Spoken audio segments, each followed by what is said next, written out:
Io e mio marito eravamo appena andati a letto, è arrivato mio figlio verso mezzanotte e mezza che era fuori con degli amici, è entrato in camera e dice: "Ah, ma voi siete qui, ma la macchina dov'è?" Pensava inizialmente a una battuta Cristina Zilli e invece in pochi secondi l'amara realtà ha preso il sopravvento, è bastato visionare le immagini della videosorveglianza. Abbiamo visto queste due persone che spingevano a motore spento la macchina e sicuramente uno all'interno che la guidava e l'accompagnava verso la strada principale. Il SUV Mercedes all'auto di famiglia si trovava parcheggiato sotto una tettoia nel cortile di casa, raggiungibile da una stradina privata laterale di via Lasigno. Con ogni probabilità il mezzo è stato poi usato per colpire altrove, quasi sicuramente nella vicina tabaccheria di Nervese in via Mancino, dove sono sparite 250 stecche di sigarette e marche da bollo, copione analogo alla tabaccheria di Paese in via d'Alessi, dove è stato rubato anche il fondo cassa, ma furti compiuti e tentati non si contano, soprattutto a Nervesa, spesso con i proprietari in casa e già a partire dalla tarda serata, prima quindi del furto della Mercedes. Sono riusciti ad entrare in casa nonostante il cane da guardia non abbiamo sentito nulla e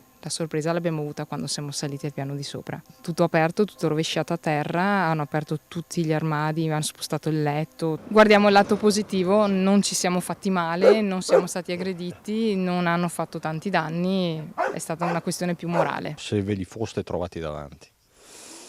Allora, penso che la rabbia sarebbe stata tanta e forse la reazione sarebbe quella di avergli corso dietro, però effettivamente poi a mente fredda pensi e poi cosa succede se questi sono armati? Sistemi di allarme in funzione e latrati di cani anche lungo via Diaz, con l'allerta scattata pure nelle chat di controllo del vicinato, strumento che per il sindaco deve rimanere un punto di riferimento. Dobbiamo chiaramente chiamare chi può supportarci in questo, quindi non facciamo gli eroi perché a volte insomma può essere pericoloso e rischioso.